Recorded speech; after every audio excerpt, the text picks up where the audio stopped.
Hoy vamos a concluir con la carta a los tesalonicenses. Mientras estaba preparando esta serie de mensajes,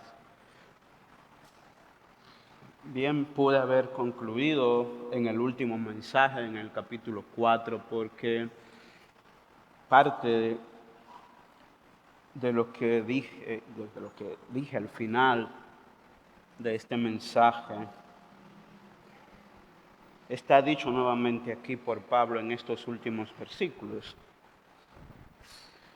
Sin embargo, yo quería, luego de meditar y pensar, dije, aunque hay algunas cosas aquí que están repetidas, creo que es bueno concluir con estos últimos versos de Tesalonicenses. Y la razón es por esto, precisamente porque habla de la vida en la comunidad cristiana, cómo vivir la vida en la comunidad cristiana. Y esto está muy conectado, aunque Pablo aparentemente está cambiando de tema, pero todavía está muy conectado a lo que debe ser nuestra expectativa en cuanto a la venida del Señor. O sea, ¿qué debemos hacer realmente como iglesia mientras el Señor vuelve? Porque como hemos dicho antes, ¿verdad? Muchas veces estamos muy afanados y nos obsesionamos también un poco con los detalles sobre la venida de Cristo, sobre su regreso, y no nos enfocamos en lo más importante. Como en el caso de los tesalonicenses, ellos estaban muy enfocados en qué iba a pasar con aquellos que habían muerto. Nosotros podemos también distraernos en otros detalles y no olvidar lo más importante, y es que el Señor vuelve. Y tanto los que estén muertos como los que estén vivos, nos vamos a reunir con el Señor. Amén. Pero Pablo entonces aquí continúa hablando de este concepto de la vida en la comunidad cristiana. Y quiero comenzar haciendo una reflexión sobre el concepto de la iglesia como familia. Eso es algo que lo repetimos muchas veces, ¿verdad? La iglesia es una familia. Vivimos en una comunidad. No todos tenemos aquí la misma sangre, ¿verdad? Como dicen, no somos biológicamente familia, pero somos una familia espiritual. Y eso no es opcional. Es que Dios nos ha constituido como una familia, ¿verdad? Donde Él es el Padre, nosotros somos los hijos, por lo tanto, ¿qué somos? ¿Qué somos? Hermanos en Cristo. Somos una familia. Y se usa este concepto, ¿verdad? Ilustrando a la iglesia como un cuerpo, ¿verdad? Un cuerpo humano en donde todos los miembros, todas las partes están unidas unas a otras. Y de ese cuerpo la cabeza es Cristo. Sí, somos un organismo vivo en donde Cristo es la cabeza. También se nos compara con un gran edificio cuyo fundamento, ¿quién es? Cristo, ¿verdad? Sus apóstoles, sus profetas, y sobre todo esto se edifica todo el resto de la iglesia, como un edificio también, el mismo concepto. Cada uno está ocupando una parte diferente del edificio, cada uno está haciendo una función diferente en el edificio, pero al final todo apunta a un mismo lugar. Es el concepto mismo de la familia. Varias personas diferentes, pero se unen en un mismo propósito. Y eso somos como iglesia. Muchas personas diferentes, muy diferentes a veces, demasiado diferentes a veces, pero todavía una familia. Amén. Entonces, nosotros debemos vivir con este concepto en mente de que esto no es opcional, somos una familia, somos hermanos, por lo tanto, nuestro trato, el uno al otro, debe ser el trato como el de una familia. Y si queremos preguntar nuevamente, ¿qué debemos hacer mientras Cristo vuelve? Vivir como familia. Vivir como familia. Y hacer lo que el Señor nos ha ordenado hacer. Ya luego, cuando Él viene y los detalles de su regreso, eso es importante. Pero mientras tanto, mi enfoque debe ser en cómo yo vivo la vida cristiana ahora, en medio de la iglesia, en medio de la comunidad a la que Dios me ha llamado. Y es precisamente de esto de lo que Pablo está hablando en estos últimos versículos de la carta a los tesalonicenses. Y él va a dar una serie de mandamientos cortos, pero muy precisos sobre cómo ellos debían vivir entre ellos. Y son mandamientos cortos, ¿verdad? Precisamente por la característica de la carta. Pablo está tratando de responder, me imagino, de la manera más breve posible al informe que le había dado Timoteo y los demás compañeros de él sobre lo que estaba pasando en esta iglesia. Ahora, vamos a ver tres cosas principalmente que Pablo le llama a hacer a esta iglesia, a continuar practicando, teniendo en mente este concepto de que la iglesia es una familia, es una comunidad viva de creyentes. Lo primero que Pablo hace es llamarles a ellos a una vida ordenada en cuanto a nuestras relaciones. Y aquí comienzan esta serie de mandamientos de cómo debe ser nuestra convivencia, cómo debe ser nuestra relación unos con otros. Vamos a leer estos primeros versos del versículo 12 al 13, en donde Pablo en primer lugar les llama a respetar y valorar a los líderes espirituales. Fíjense el versículo 12 y 13. Pero les rogamos, hermanos.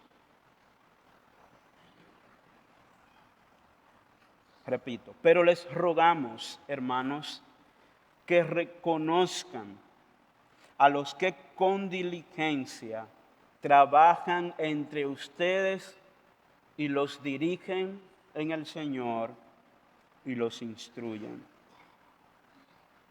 Y que los tengan en muy alta estima, con amor, por causa de su trabajo. Vivan en paz los unos con los otros.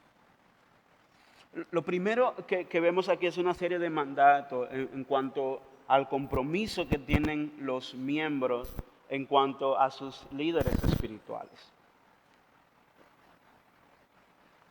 Y le dice valore y respete. Y fíjese que él lo dice como un ruego, como una oración a ellos, ferviente. Dice, reconozcan a los que trabajan con diligencia entre ustedes. Es decir, aquellas personas que se esfuerzan diligentemente, ustedes deben tratarlo con respeto y con estima. Y hago un énfasis muy claro aquí, porque Pablo no estaba exigiendo, en este caso, ¿verdad?, respeto y estima para sí mismo, sino para los demás líderes. Y yo estoy predicando hoy en día y no quiero que se tenga la percepción de que estoy usando esto a mi favor para exigir respeto y estima para mí mismo. Claro está, todo aquel que lidera y lo hace con diligencia, ¿verdad? Que es un trabajador, merece este respeto y estima. Y fíjese que se habla de respeto y de estima, no de adular, no de seguir ciegamente a un líder. Mi predicación no es que ustedes me sigan a mí ni a ningún otro líder de la iglesia, que lo sigan ciegamente, como que si fuera Dios mismo, o como que si su autoridad está por encima de la palabra de Dios. Pero la Biblia dice, y Pablo está diciendo aquí, que aquellos que trabajan diligentemente entre ustedes y los dirigen en el Señor y los instruyen en la palabra, o sea, les enseñan. O sea, lo trabajan, lideran y exhortan. Es decir, que están ahí constantemente animándolos. Merecen nuestro respeto, pero no solamente nuestro respeto, también nuestra valoración, nuestra estima. Valorar el gran esfuerzo que ellos hacen. Yo puedo decir de manera muy particular que en el tiempo que tengo como pastor, he recibido estas dos cosas de ustedes. De verdad se lo digo y no es porque están aquí.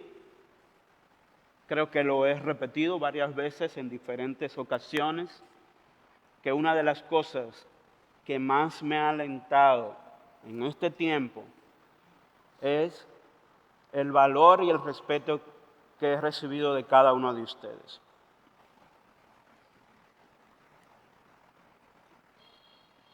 Y no es algo que yo he exigido y nunca voy a exigir. Es algo que yo creo que lo he recibido por el amor, por el respeto, por la estima, ¿verdad?, que surge del corazón de cada uno de ustedes. Y estoy muy agradecido por eso. Y esa es una de las cosas que a mí me alienta. Ahora, yo quiero decirle a ustedes que esto no se trata solamente de mí. También a los demás líderes espirituales que hay en esta iglesia. Yo valoro y respeto, valoro muchísimo y respeto, ¿verdad?, a los diferentes líderes que hay en esta iglesia. Los líderes de grupos pequeños. Tenemos varios líderes de grupos pequeños aquí que son muy valiosos. Nuestra hermana Marta, nuestra hermana Ana María, Rosy, y discúlpenme si se me olvida algún nombre, pero voy a tratar de mencionarlos a todos. Rosy, ¿quién más? Mario, Pastor Gary, ¿quién más? Tenemos de los grupos de jóvenes nuestra hermana Verónica, Jeremy, Geraldo, Alexis. ¿Se me escapa alguien? Ayúdenme con mi memoria. ¿Quién? Sí. Todos, hermanos, que están ahí cada semana esforzándose.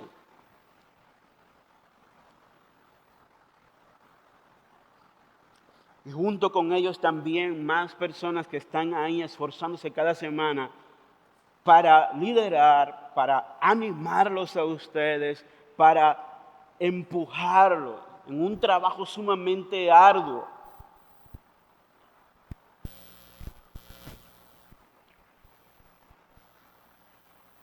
La Biblia dice que debemos tener en alta estima y respetar a estas personas que trabajan y debemos tenerlo en alta estima con amor. Hermanos, es muy difícil En estos tiempos, sobre todo, encontrar personas que quieran dedicarse de manera fiel a la enseñanza de las Escrituras. Y tenemos otras personas que desean también participar. Y otras personas que quizás no están en áreas de enseñanza, pero nos están sirviendo, como en el área de la cabina, nuestro equipo de alabanza, el ministerio de niños, mucha gente unida a nuestra hermana Rosy, trabajando día a día, y muchos otros trabajando, discipulando, enseñando. Y la Biblia dice que nosotros debemos valorarlo con amor, estimarlo con amor por causa de su trabajo, por causa del amor y del empeño que ellos ponen cada día para estar ahí.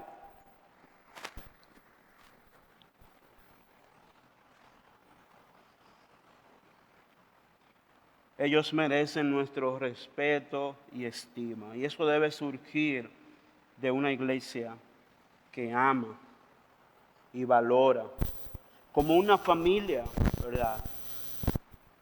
Es donde los hijos valoran a sus padres, el esfuerzo, la dedicación, porque ellos están ahí trabajando arduamente para ayudarnos a nosotros. Dicen, vivan en paz los unos con los otros. Los siguientes versículos 14 y 15, nos habla, también está hablando ahora a los líderes, ¿verdad? De cómo debe ser el trato de los líderes hacia las demás personas, pero también el trato que debemos darnos unos a otros, independientemente de la posición en la que estemos. Y por eso les dice, cuídense unos a otros, versículos 14 y 15. Les exhortamos, hermanos, a que amonesten a los indisciplinados, animen a los desalentados, sostengan a los débiles y sean pacientes con todos. Versículo 15.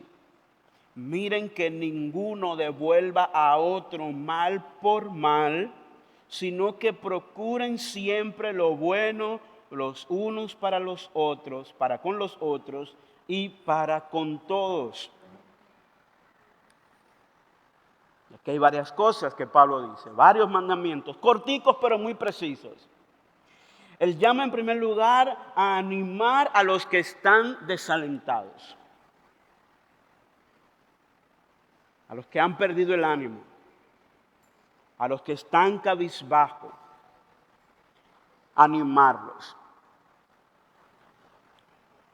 En una familia pasa mucho eso. Hay personas que están con la cabeza, con el ánimo hacia abajo, pero el Señor dice, nosotros los demás debemos animarlo. Muchas veces lo que hacemos cuando vemos a una persona desanimado o desalentado es juzgarlo o acusarlo de falta de espiritualidad. Incluso algunos a veces lo acusan hasta de pecado. Pero la palabra dice que lo que debemos hacer es animar a aquel que está desalentado. Que todos en algún momento vamos a necesitar a alguien que esté a nuestro lado para animarnos. Alguien que esté a nuestro lado para escucharnos. No para juzgarnos, sino para entendernos y empujarnos hacia adelante. Para animarnos unos a otros. La Biblia lo repite eso constantemente. Estamos aquí para animarnos los unos a los otros.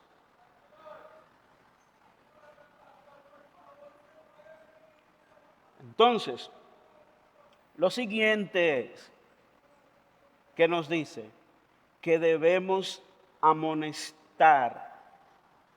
al ocioso. Y aquí cambia un poco el panorama, ¿verdad? Porque mientras por un lado está diciendo, animemos al desalentado, también debemos amonestar al ocioso. No es lo mismo estar desanimado que ser un ocioso. ¿Sabe lo que es un ocioso, verdad? Una persona indisciplinada, una persona que no le gusta trabajar,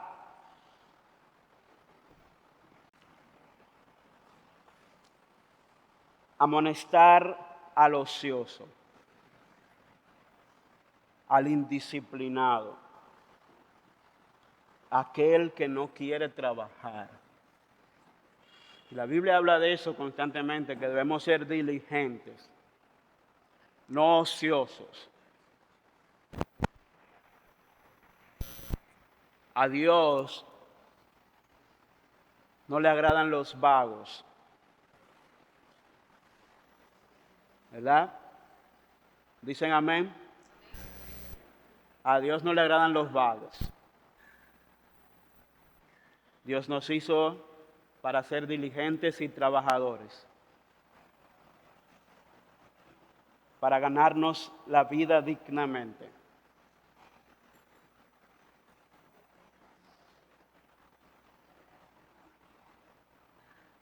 Si eres joven,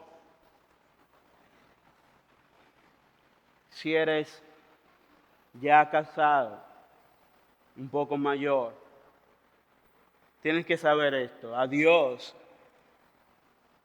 le gustan las personas diligentes, las personas que trabajan arduamente. No al que siempre está poniendo excusa para no hacer nada. Sí, hay momentos en que no podemos hacer muchas cosas, pero muchas veces nos acostumbramos solamente a poner excusas. Y la Biblia dice que aquel que no quiere trabajar, que no le gusta trabajar y que siempre está poniendo excusas para no trabajar, bueno, porque tampoco coma, ¿verdad? Eso por un lado.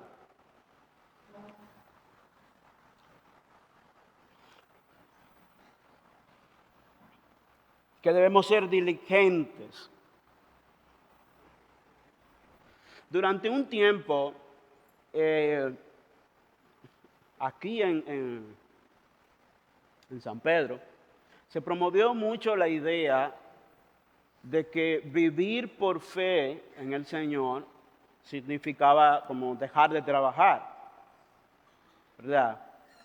Y déjame vivir sin trabajar porque el Señor proveerá. Y es verdad, usamos la Biblia de esa forma, diciendo Dios proveerá. Sí, Dios proveerá. Dios va a proveer. Dios le provee al diligente, al que trabaja, al que quiere trabajar. Pero al que pone excusas y quiere ser simplemente un mantenido, ¿verdad? Y como decimos nosotros, vivir a costillas de los demás, o sea, atento al trabajo del otro. Eso se llama ser ocioso.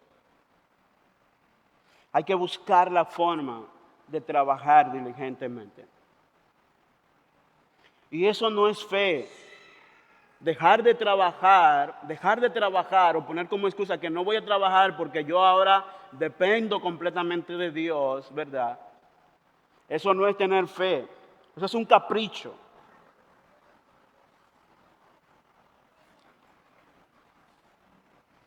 Es un capricho disfrazado de fe. La fe consiste precisamente en obedecer el mandato de Dios y confiar en que Él va a hacer la obra, pero obedeciendo, siguiendo sus pasos. Y esta palabra amonestar está dicha precisamente para eso, para que esas personas que son ociosas lo reciban como una advertencia. Sigue diciendo que debemos sostener al débil. Y esta palabra débil puede referirse tanto a debilidad física como a alguien que está padeciendo una enfermedad, pobreza, pero también a alguien que tiene alguna debilidad espiritual, alguien que puede caer en pecado fácilmente. Dice, sosténlo. Aquellos que muestran alguna debilidad, sosténlo. Ayúdalo en su debilidad. Es nuestro trabajo. Ayudarlo a ser fortalecido en su debilidad. Sea cual sea la debilidad, debemos sostener al débil. No buscar excusas para aplastarlo más. Y luego dice, ser pacientes con todos.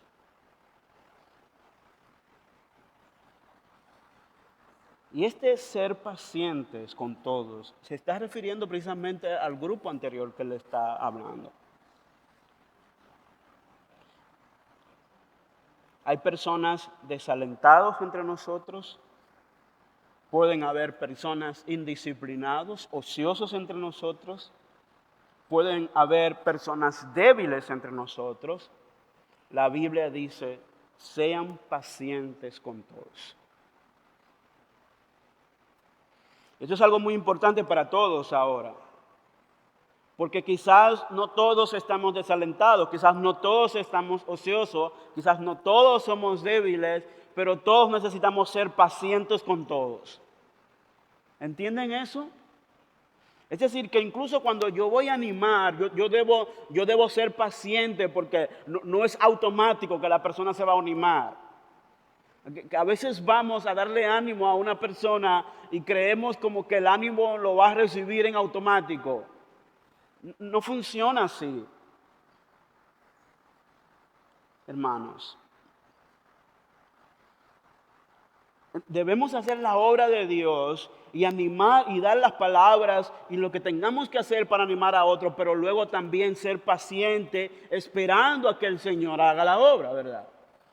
Igual con el ocioso, con el que estamos amonestando o a quien le estamos dando una advertencia, a quien estamos quizás incluso reprendiendo por alguna actitud, debemos ser pacientes con todos, hermanos. Incluso con los que están quizás viviendo en una situación de pecado. Debemos ser pacientes, esperando que el Señor restaure y reanime a las personas. Esto no se trata de tapar el pecado y de pasar, o tapar el pecado, de pasar un paño tibio al pecado, como algunos dicen, pero sí se trata de ser paciente, esperando a que el Señor haga la obra en esa persona y que la restauración ocurra como el Señor quiere hacerlo, sin nosotros forzar las cosas. Creo que todos nosotros necesitamos esto, hermanos. Aprender a ser pacientes con todos nosotros. Todos, unos con otros, debemos ser pacientes y no devolver mal por mal.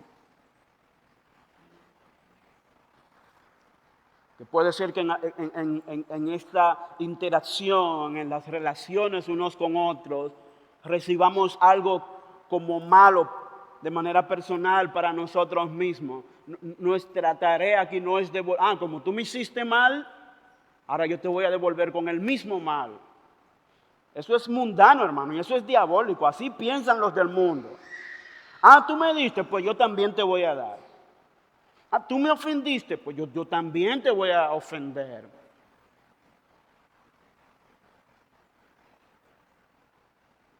Porque yo no me le quedo callado a nadie. ¿Ustedes escuchan a gente hablando así, verdad? Yo no me meto con nadie, pero que conmigo que nadie se meta, porque le voy a devolver. ¿Entienden?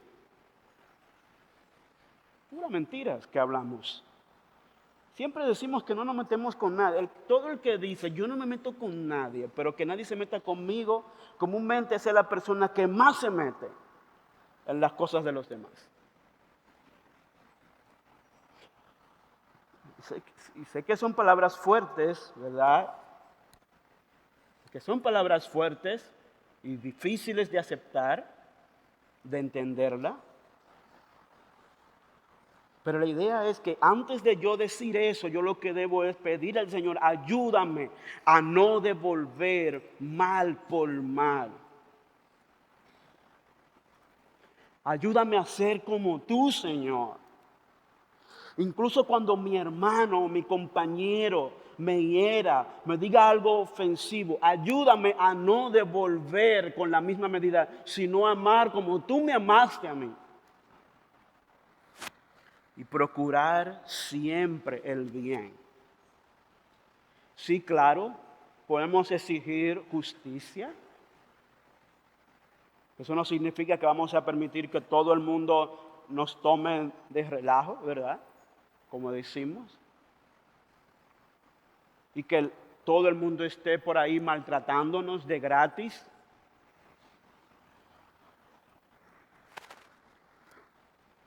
Pero lo que nunca debemos hacer es buscar represalia. Una cosa es buscar justicia, orden. Otra cosa es buscar represalia, o sea, mal por mal. Me hiciste mal, yo también te voy a devolver. Incluso te voy a devolver con el doble, un poquito más. Esa es la actitud de los que son del mundo, pero en la familia de Dios, en los que son cristianos, eso no debe suceder. La de nosotros, hermanos, no es una actitud de venganza. La actitud de nosotros debe ser siempre buscar el bien.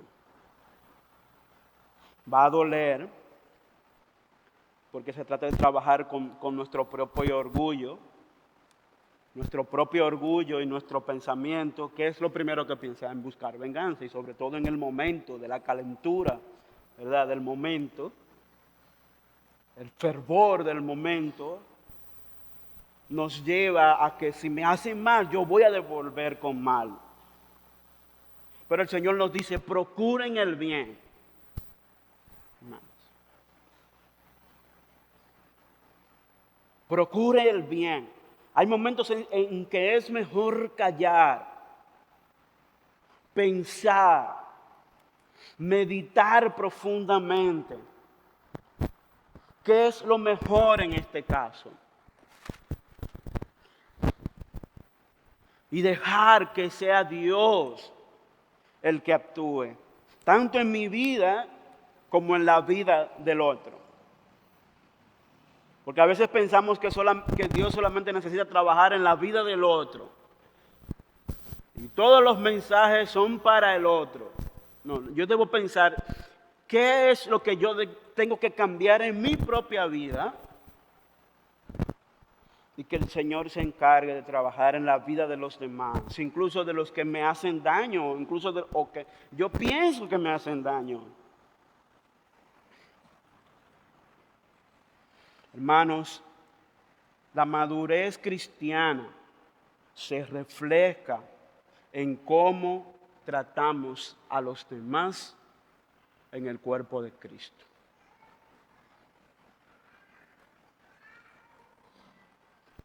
La madurez cristiana se demuestra en cómo tratamos a los demás en el cuerpo de Cristo. ¿Cómo usted trata a los demás? Incluso a los que le hacen daño. Incluso a los que necesitan aliento. Incluso a los ociosos. Incluso a los débiles. ¿Cómo usted trata a los demás? Eso refleja su madurez cristiana. Y eso es lo más importante que debemos entender cada día. Tenemos que trabajar con nuestro propio orgullo y ver si realmente estamos madurando como cristianos, porque eso se va a reflejar en cómo yo trato a todos los demás.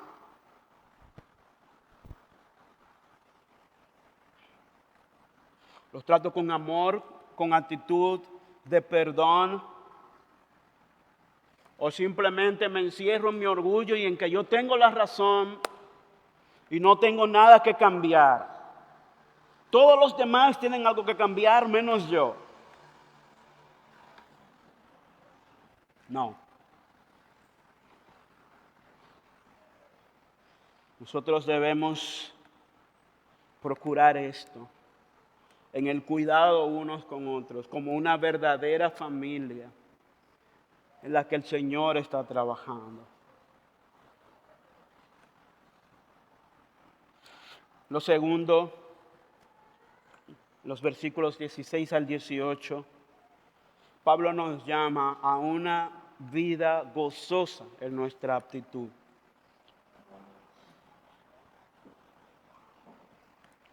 Versículo 16 dice, estén siempre gozosos. Y unas versiones dicen alegres. Versículo 16. Oren sin cesar y den gracias en todo, porque esta es la voluntad de Dios para ustedes en Cristo Jesús. En otras palabras, le está diciendo en primer lugar que deben estar siempre alegres, siempre gozosos. Y esto no se trata de una alegría efímera o una alegría que depende en las circunstancias, sino en nuestra esperanza que tenemos en Cristo, en que el Señor va a trabajar. No siempre vamos a tener las mejores circunstancias alrededor de nosotros, pero sí siempre podemos estar gozosos por encima de las circunstancias.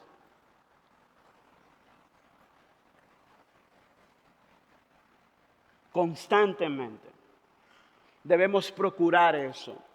No siempre va a ser fácil, pero eso es lo que debemos procurar siempre, estar gozosos sin importar cuál sea la circunstancia. Y ese gozo debe estar fundamentado ¿en qué? En nuestra esperanza, en la confianza que tenemos en el Señor. Amén.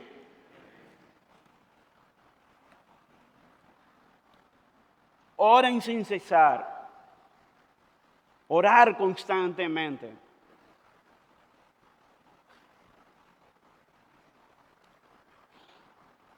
Algo que comúnmente olvidamos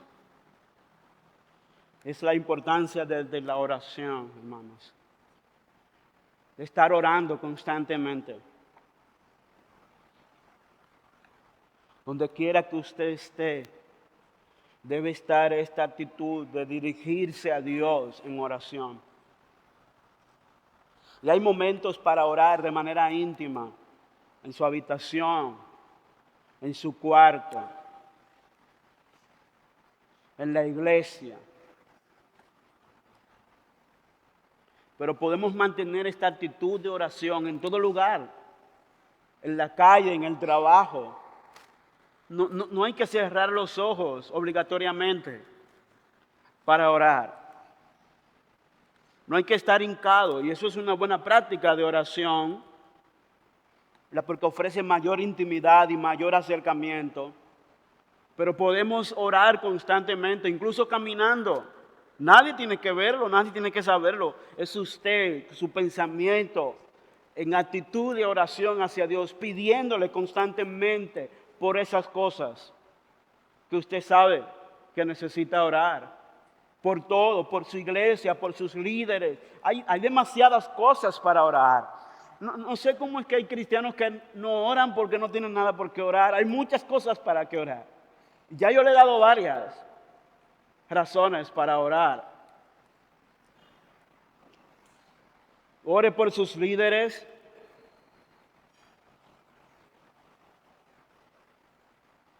Ore por todos sus hermanos. Por todas las personas que sirven aquí. Ore por los débiles. Ore por los que están en pecado. Ore por los que son ociosos. Oren por los que no tienen trabajo. Ore por los que no quieren trabajar. Ore por el culto. Ore por el predicador. Ore por su familia. Ore por sus hijos. Hay tantas cosas para orar y Jesús nos dio este gran ejemplo de oración constante y de tiempo para apartarse para orar. Pablo también. Pero hubieron algunos en la Biblia que se mencionan que incluso oraron parados, oraron caminando, oraron mientras cantaban. El punto es que debemos mantener esta actitud de oración constante delante del Señor. Y dicen, den gracias a Dios en todo.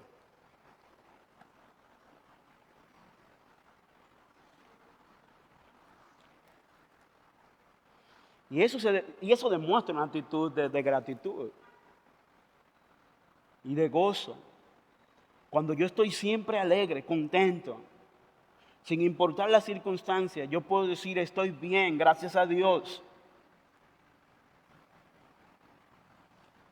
Orando sin cesar porque implica la confianza que tengo en el Señor en cualquier situación. Y estar siempre en actitud de gratitud.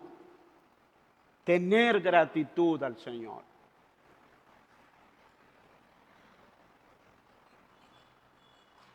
Y he mencionado esto varias veces y el pastor Edwin lo mencionó la semana pasada, de nuestra actitud, de ser agradecidos con el Señor.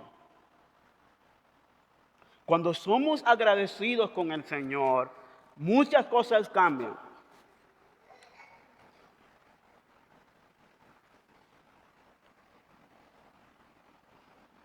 Porque es cuando llegan a nuestra mente todo lo que el Señor ha hecho por nosotros, todo lo que el Señor ha hecho por nosotros y todo lo que está haciendo debe ser un motivo constante de gratitud.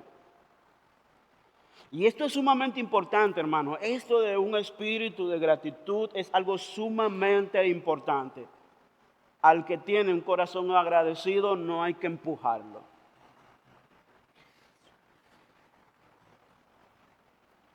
El que tiene un corazón agradecido, no hay que forzarlo.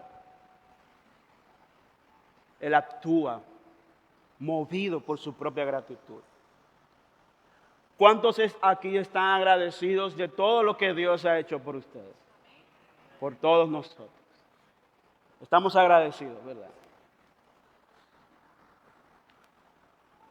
Esa gratitud debe movernos a honrar a Dios en cualquier circunstancia.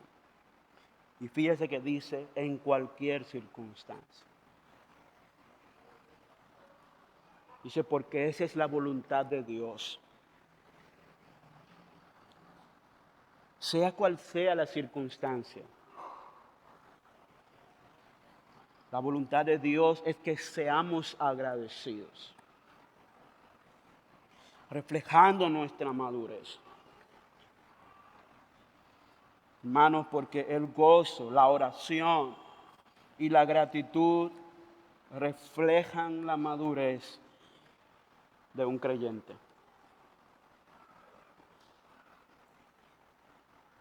El gozo, la oración, la gratitud reflejan la madurez espiritual de un creyente. Y finalmente, hermanos, Pablo les habla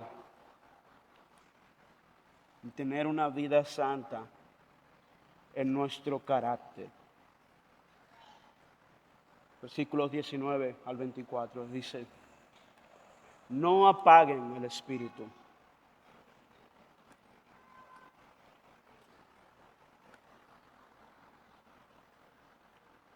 No desprecien las profecías. Antes bien, examínenlo todo cuidadosamente. Retengan lo bueno.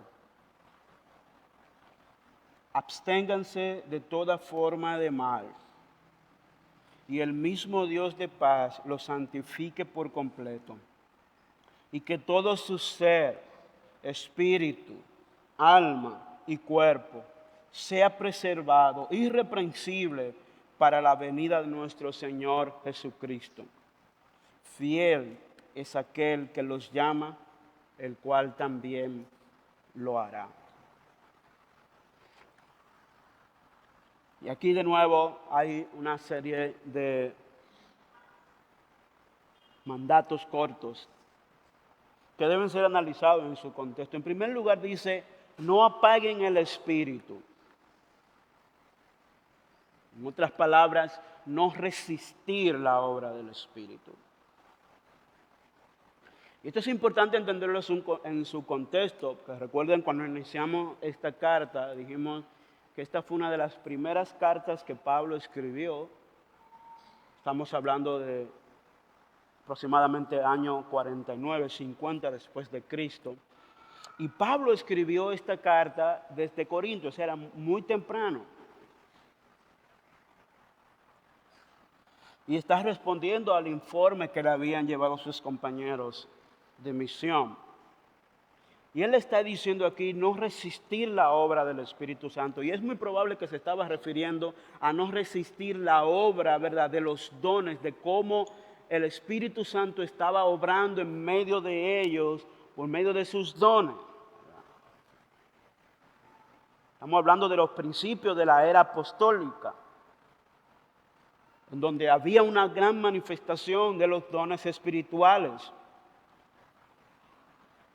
Y probablemente había cierta resistencia, ¿verdad?, a la manifestación de ciertos dones, a lo que Dios estaba haciendo en medio de la iglesia por medio de su Espíritu Santo.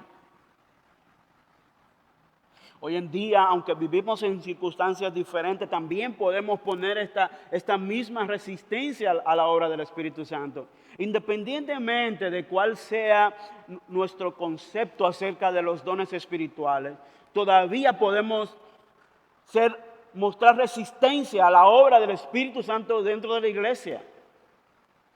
Porque, hermano, el Espíritu Santo sigue actuando dentro de la iglesia. La iglesia sigue dependiendo de la obra del Espíritu Santo. Amén. Nunca debemos olvidar esto. Independientemente de cuál sea el concepto acerca de los dones, ¿verdad?, el Espíritu Santo sigue actuando dentro de la iglesia y la iglesia sigue dependiendo de la obra del Espíritu Santo. Amén. Entonces, no debemos resistir la obra del Espíritu Santo, lo que el Señor está haciendo. Como si no fuera obra de Él. Como si no fuera obra del Señor mismo. Le sigue diciendo, no menosprecien las profecías. Aquí está hablando de un don específico, el de la profecía. ¿Cuál es el problema con menospreciar las profecías o menospreciar el mensaje de un profeta? Bueno, la función del profeta es comunicar lo que Dios le ha dicho a él. Para animar, para exhortar, para advertir. Un profeta es un vocero de Dios, alguien a quien Dios le comunica algo para que él se lo comunique al pueblo. Ese es el orden. Y es importante este orden porque hoy existen muchas personas que se hacen llamar profetas, ¿verdad? Pero ellos cambian el orden. Cuando usted se escucha lo que ellos dicen, ellos están intentando cambiar el orden de cómo es que Dios obra. Ellos dicen algo por su boca y ellos esperan que Dios apruebe eso que ellos dijeron. Es como que si Dios estuviera sujeto a ellos. En la Biblia nunca vemos eso. En la Biblia el orden es diferente. Dios le habla al profeta, le dice, ve y dile esto al pueblo, y el profeta iba y hablaba. O sea que el profeta no hablaba por su propia cuenta, sino que hablaba lo que Dios primero le comunicaba a él. Por lo tanto, yo no puedo venir aquí a decirle cosas como que si yo fuera un profeta y luego asumir que Dios va a respaldar todo lo que yo le diga a ustedes. Por más fe que yo tenga, eso no va a pasar. Porque no funciona así. Porque esa no es una fe puesta en Dios, es una fe puesta en mi propio capricho. Yo quiero decirle algo y se los digo. Y entonces espero que Dios respalde eso que yo dije. No, no funciona así. Yo no puedo venir a decirle nada a ustedes que ya Dios no lo haya dicho antes. ¿Entienden? Pero volviendo al punto aquí. Cuando dice no menosprecien las profecías, esto es algo muy importante porque eso es menospreciar la enseñanza de la palabra de Dios. Es menospreciar lo que Dios está intentando comunicar. Eso sería como hoy en día que ustedes menospreciaran el mensaje de la palabra de Dios. Lo que yo estoy comunicándole a ustedes. Y claro está, yo no tengo el derecho de decir nada aquí que no esté basado en la palabra de Dios. Pero si alguien está aquí predicando la palabra de Dios, Yo debo valorar eso, yo debo valorar lo que Dios está diciendo por medio del predicador o del que está hablando de parte de Dios, cuando es de Dios. Dice, probarlo todo y retener lo bueno.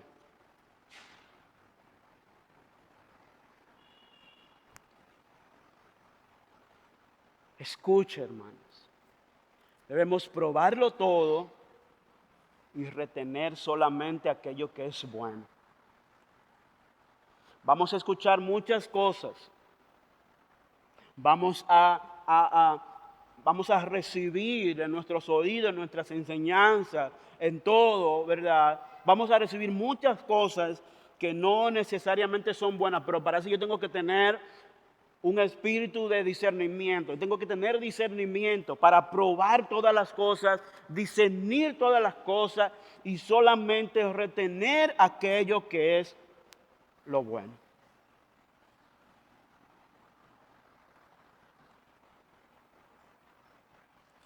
No todo lo que se dice, incluso de personas que parecen hablar de parte de Dios, no todo es bueno.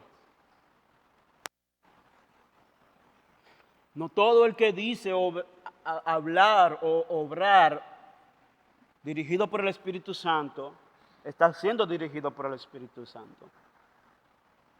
Entonces yo tengo que tener este espíritu de discernimiento, de probar todo, ¿verdad? Probar todo, porque van a llegar a mi mente mucha información, muchas cosas se van a decir a mi alrededor, pero yo debo tener este espíritu para retener solamente aquello que es bueno y por lo tanto lo que es agradable al Señor, lo que es conforme a su palabra y apartarse de toda forma de mal.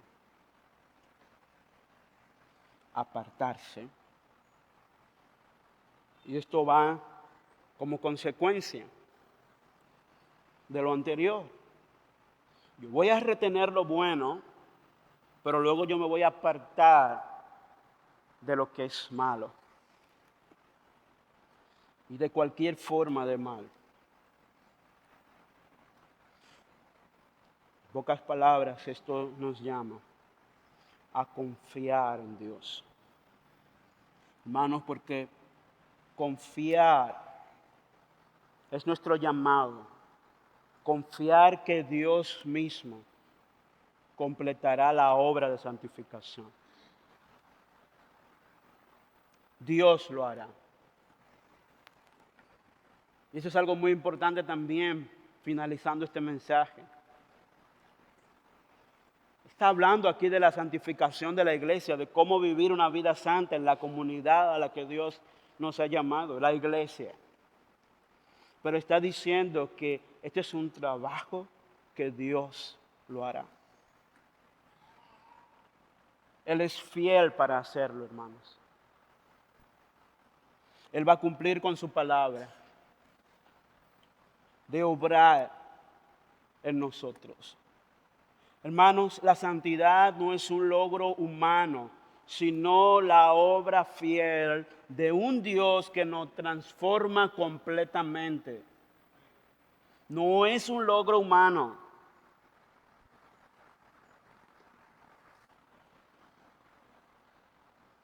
Necesitamos la ayuda de Dios, necesitamos que el Espíritu Santo obre en nuestras vidas. Y de nuestra parte está dejarnos dirigir por el Espíritu Santo. Y vivir como una familia, en una relación correcta con los demás, en primer lugar, como vimos. Amando, respetando a los líderes, valorándolos, tratándonos bien unos con otros, tratándonos de la forma correcta unos con otros, siendo paciente incluso con aquellos que son débiles, que son ociosos, que están pasando por un momento de desaliento o de debilidad. Tenemos que ser pacientes unos con otros. Tener una actitud gozosa y tener una actitud de agradecimiento. Eso es lo que debe caracterizarnos. Y esperar en que Dios va a transformar nuestro carácter, dejándonos dirigir por el Espíritu Santo, siendo atento a lo que Él quiere comunicarnos por su palabra, dejando que el Espíritu Santo obre en medio de su iglesia. Y la obra del Espíritu Santo no se trata de algarabía, se trata de una transformación interna, de llevarnos a Cristo para ser como Cristo, hermanos. Y eso se demuestra en nuestra actitud diaria. Eso es ser una iglesia y eso es comportarse como una familia, en una iglesia, que estamos pendientes uno al otro. Porque somos una familia, ¿verdad? Fiel el que es el que os llama, el cual también lo hará. Póngase de pie, hermanos, por favor.